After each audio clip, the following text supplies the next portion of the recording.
My name is Sarah Mathers. I am the Chief of Community Engagement for the Mayor's Office, and I'm pleased to welcome you here tonight to our 2026 Budget Engagement Roundtables. Let's have a round of applause.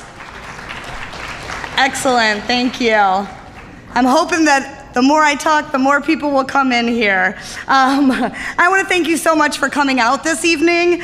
There are a lot of other things you could be doing on this beautiful, beautiful night, but you have chosen to spend this evening with us, talking about your priorities and how you want to see your hard-earned money spent to make this the greatest city in the world.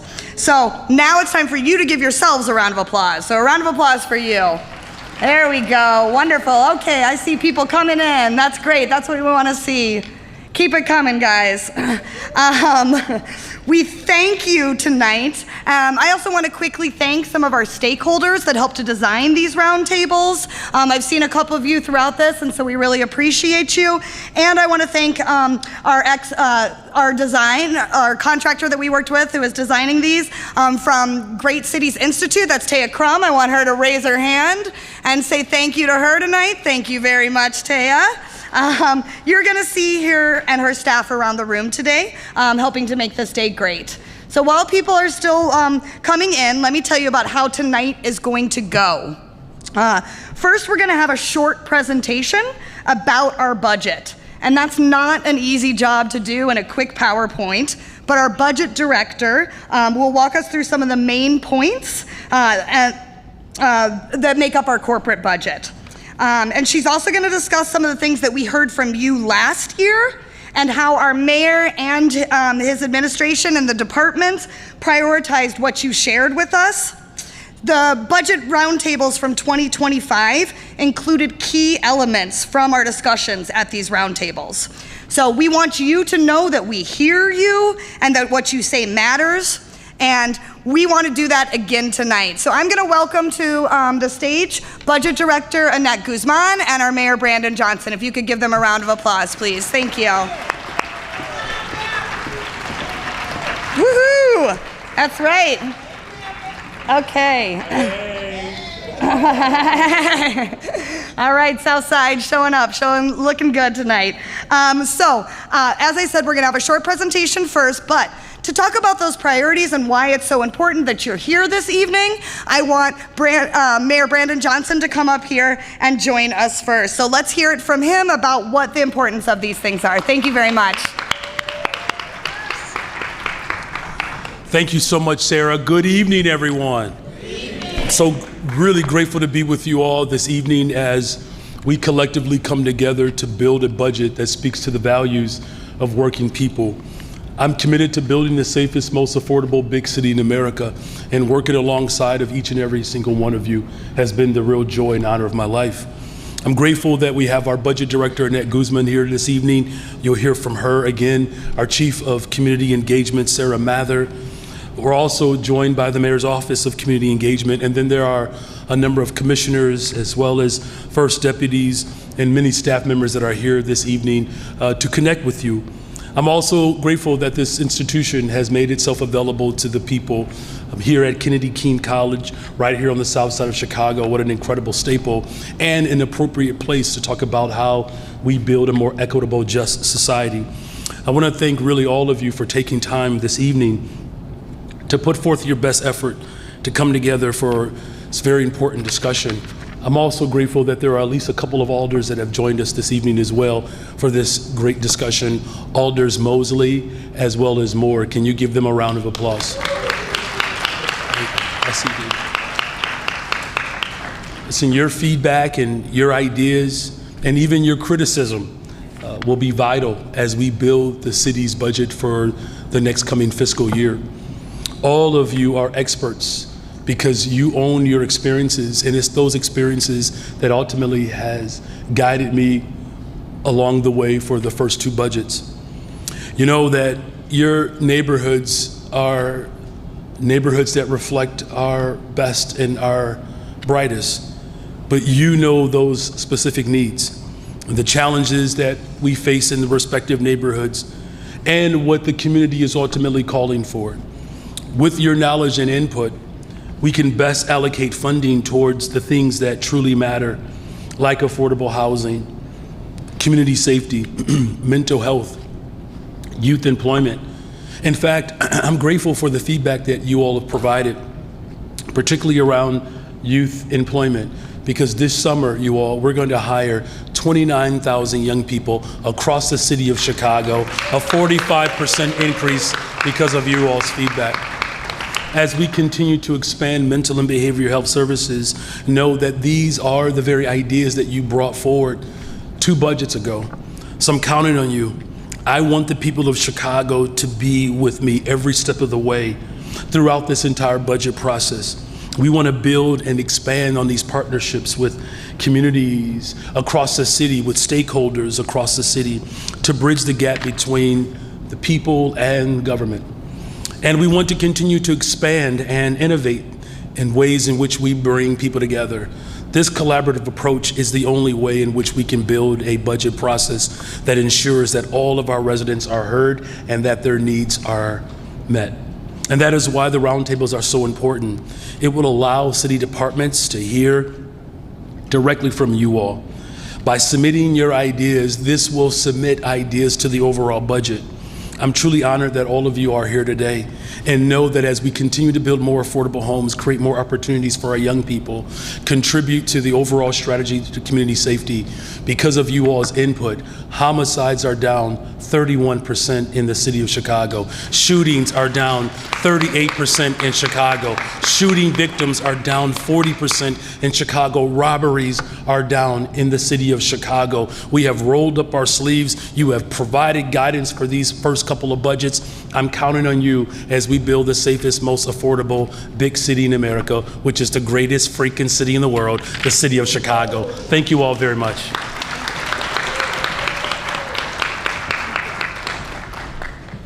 All right, thank you, Mayor Johnson.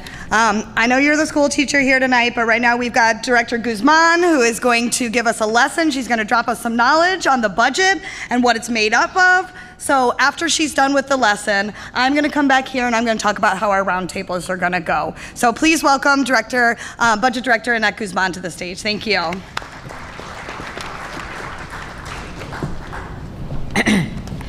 Good evening.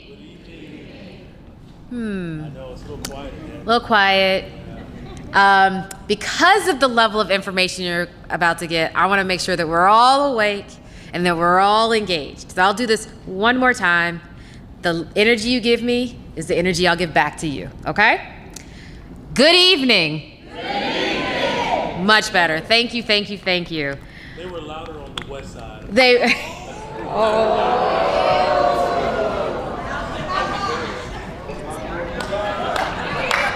Do we want to try it one more time to see if the south side can outdo the west side? All right, one more time. Good evening. Good evening.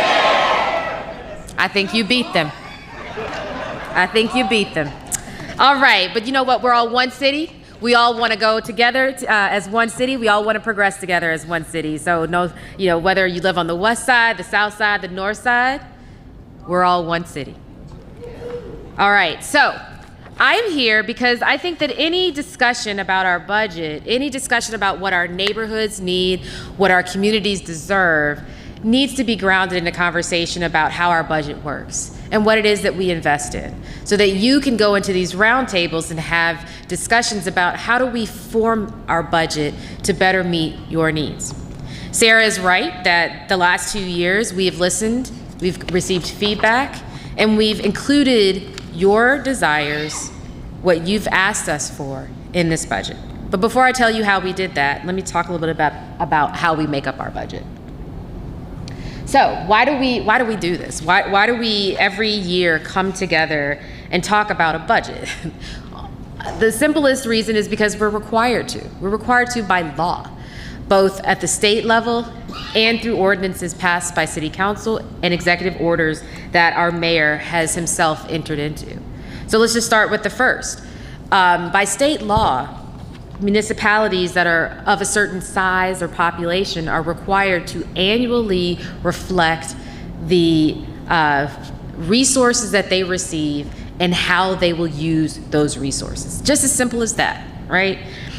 By law, we're supposed to do it by, he's supposed to introduce a budget by November 15th, in which the legislature then has a chance to weigh in about whether or not those priorities are aligned. This mayor came in when he started in May of 2023 and said, I'm going to give myself some additional parameters to ensure that not only am I being transparent about the budget, but I'm going to tell you ahead of time what we're looking towards 3 years in a row, right? So I'm going to put together a forecast so that you understand the resources that we have and whether or not we have enough resources to meet the needs that we hear within our communities. And that'll set a pathway for us to determine how we prioritize within our budget. And he will publish that no later than September 30th of every year. In fact, he does it much earlier than that. We do it by August. And so because of that, getting that information out there, he then set another deadline on himself to get his budget introduction out by October 31st, which is before the state requires. Last year, City Council passed an ordinance that said, hey, that's great. You're going to give us the budget by a certain date, but we also want to know how are we doing throughout the year. And so this year, for the first time, my office, along with a number of different offices that I work with, will publish a mid-year report. In addition to the monthly reports that we do, the quarterly reports that we do, we will publish a report that helps you understand how are we doing financially throughout the year. And all of these things are available to you. You can go on our website. You can ostensibly use them to rate us. How are we being held accountable for using your dollars? All right, so now you know why we do it. What is it that we collect dollars for, revenue, resources for? It's to make sure that the services that we provide support the work of our departments.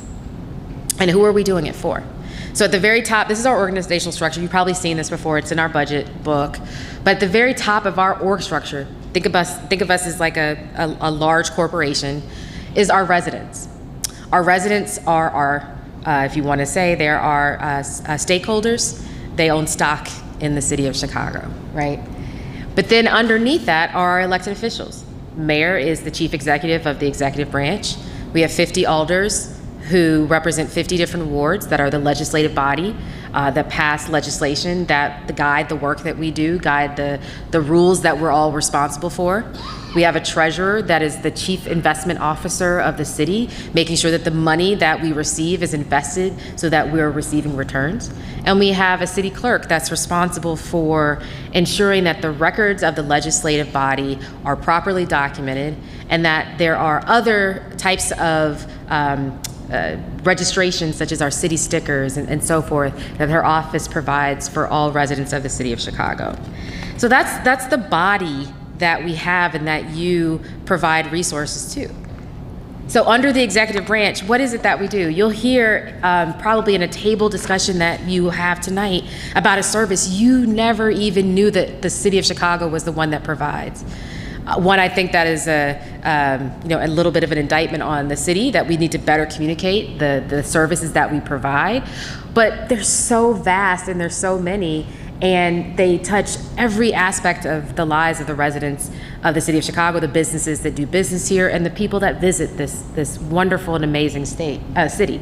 So from infrastructure services, the roads that you drive on, making sure that those roads are kept up to date, the trees that are trimmed, the garbage that is collected, to public safety, the largest part of our budget you'll see in a second, police, fire, emergency management, traffic aids, city development. We are a huge proponent of making sure that our neighborhoods remain developed, that we are promoting housing, that we're promoting cultural institutions within our communities, and so forth.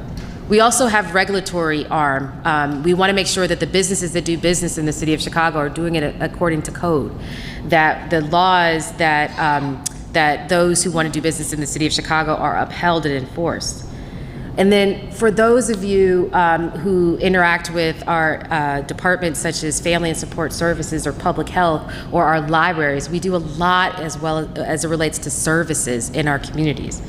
And then finally, I work in the budget office. There's a lot of other offices that serve as support to our departments to make sure that they're functioning and they can do the work that they need to do.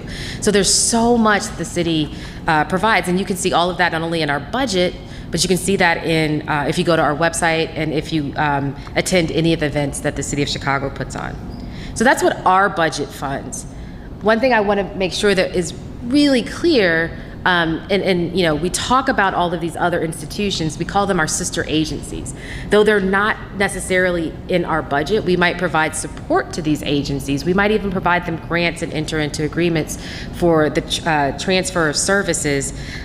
When City Council sits down and they're negotiating and they're thinking about the budget every October, November, it's not the budgets of these agencies that they are negotiating or approving and appropriating.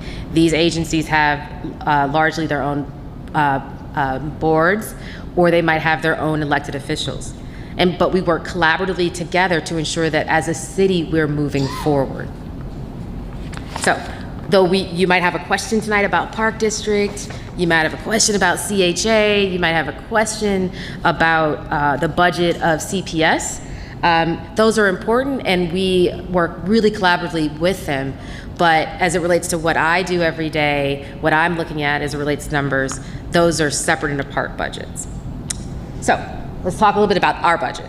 So in 2024, the City Council appropriated a $17.1 billion budget. And this just reflects how our budget has grown over time. What you'll see is a huge spike around 2022. And that is reflective of the resources that the city received, just like municipalities across the country, states across the countries, from the federal government in the wake of COVID-19. I know it's hard to remember what it was like back in COVID-19, back in 2021 and 2022, but we were recovering from a global pandemic. And a lot of resources came to our city in particular to help communities recover from that. And so you see a very large spike in our budget at that time, which has since modulated down. The other thing that you'll notice here is our general fund, or our corporate fund, which is the main part of our budget, really has remained steady since 2019 with some growth. The area of our budget that grows the most and has grown the most over the last several years is the funding that we have contributed into our pension funds. You've probably heard a lot about this over the last several years, but you know that the City of Chicago, State of Illinois pensions are underfunded.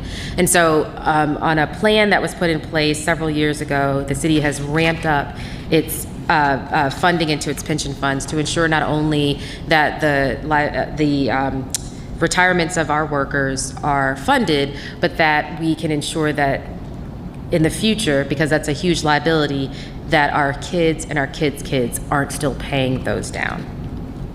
So,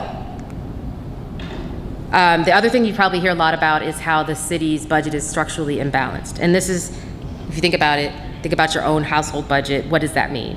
It usually means that one side of your budget is growing out of whack with the other side. And for the city, what that means is that our expenditures are growing at a faster pace and a faster rate than our revenues. And so, as you can see here, our expenditures are growing about 8% year over year, and our revenues are growing about 5%. And so the work that we have is to ensure that we are making sure that those are more in balance. So, revenue. What makes up the city's revenue? And this is really important. I could spend all day talking about this, but I won't.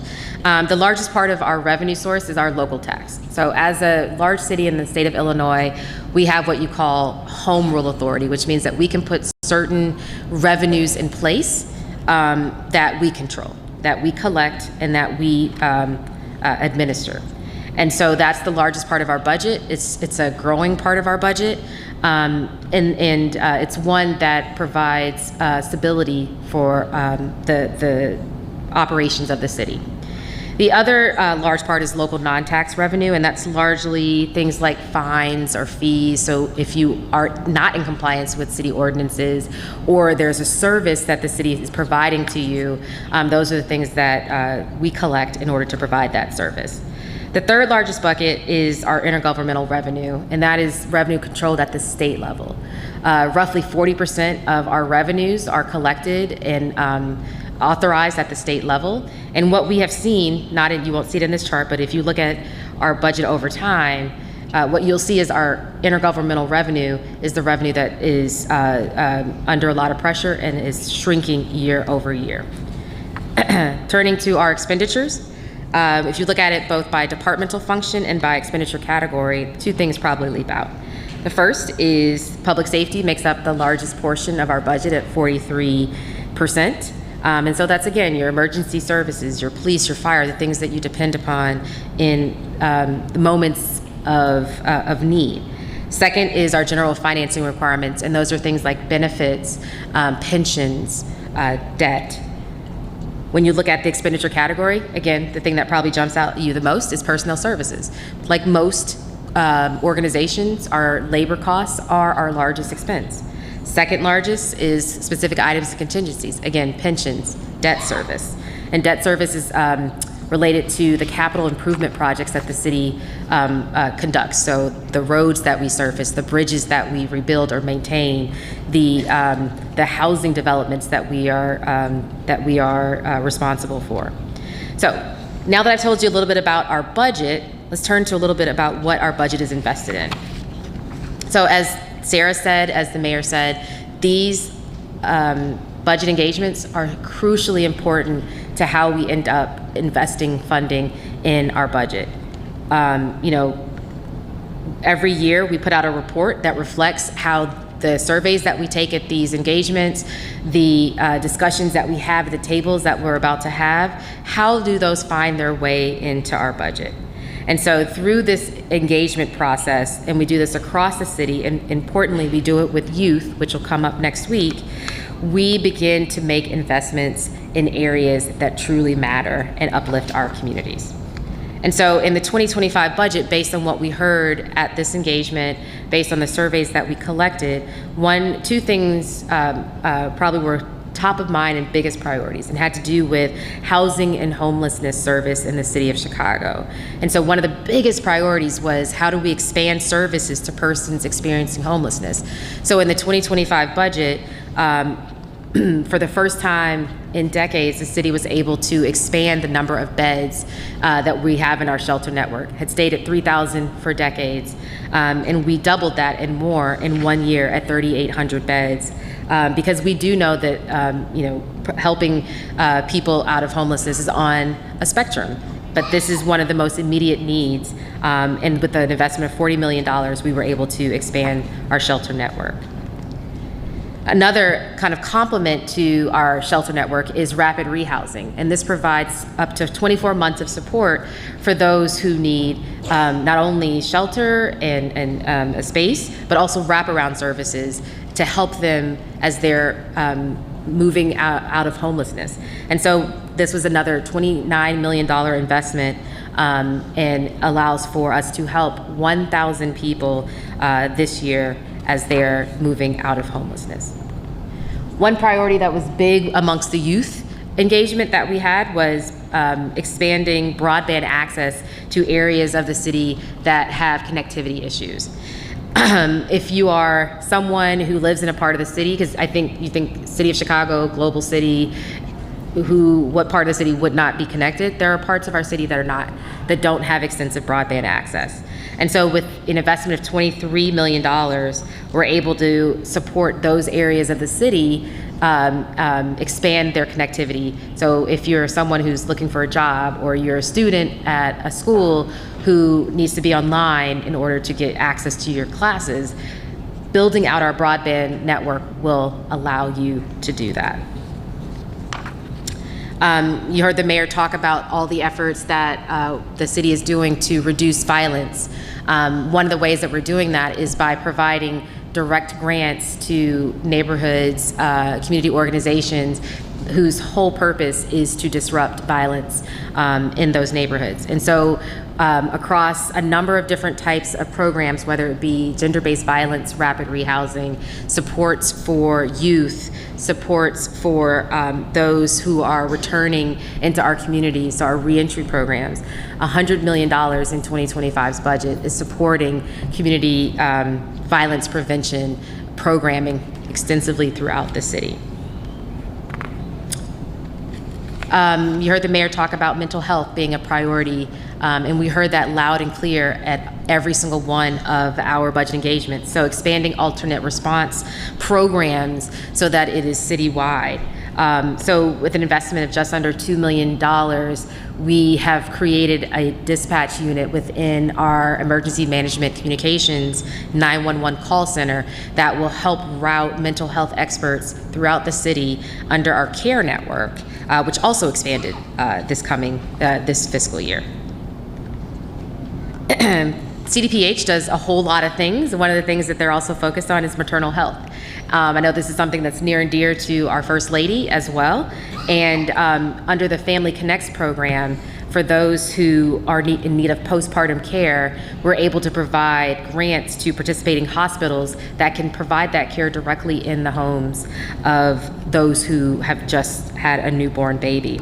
And that was an investment of $13 million in the 25 budget. So I know I heard a lot of clapping about youth employment and youth engagement. For the first time in the city's history, we're able to provide 29,000 paid jobs. So the city's always had jobs, but they haven't always been paid. And so this is an increase year over year of 1,000 jobs. And I know that that's something that is near and dear to the mayor. I know it's something that has been talked about a lot at our engagements, and that is an investment of $50 million in the 2025 budget. And then the last investment that I'll go over is arts and culture. During the pandemic, this is an industry that was hit extremely hard when we had to all quarantine. And so it's not necessarily just the big arts organizations. We have individual artists, and those are the ones that suffered the most during the pandemic. And so we were able to increase our arts and cultural grants to individuals and arts programs by $1 million to just under $10 million for 2025. So where are we in the budget calendar? So through the ingenuity of Sarah and her team, and I have to also give a shout out to my budget office because they work tirelessly throughout the year and have helped a lot with this engagement. We actually moved our budget engagements up an entire month, and that was to allow our departments to be able to sit with you before they ever put pen to paper writing their budgets for 2026. So we're just in the sort of beginning phases of our budget cycle, where we have not yet opened up our budget request to our departments. But after these engagements, our departments will sit down, they'll start writing their budgets, and they submit them. And then they work with myself and the mayor's office to develop a budget that he will then present in mid-October. Then after it's presented to City Council has the opportunity to advance amendments to that budget based on alignment of priorities. We are required by state law to finalize our budget by December 31st. So the legislature has to pass a budget before the end of the year in order for us to be able to move into the coming fiscal year. So I mentioned this before, that the budget office does a lot to provide information to the public about our budget, the process by which we develop our budget, and then information about monitoring our budget throughout the year. And so I encourage all of you to go online, to continue to educate yourselves about how the City of Chicago invests its money, and then to hold us accountable to how we invest it. And so I am so honored to be here with you tonight, to sit and talk to all of you throughout this evening's roundtables and to hear about what's most important for your communities. So thank you, and I will turn it back to Sarah.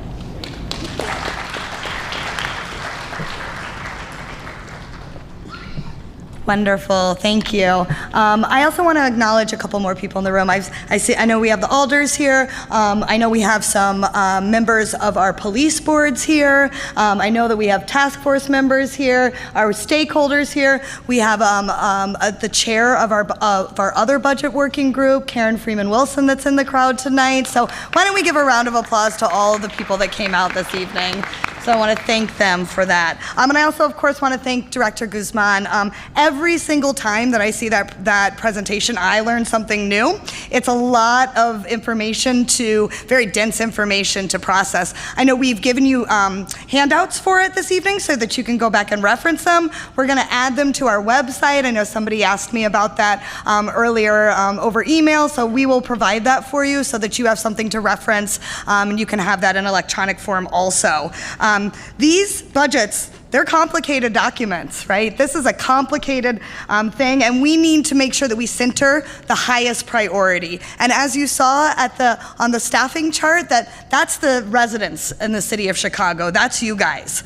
You're a key part of this, as you've heard several times this evening. So we have created some guiding frameworks around how we developed our budget engagement along with our partner at Great Cities Institute, and that's what we want to do here tonight. That's making sure that everybody participates, that it's participatory, right? That it's steeped in equity, that there is education, just like that wonderful presentation that we just saw, and that there's transparency and accountability. And that's why we provide these reports to you, why we make these things available to you, while you can pore over all of this wonderful information.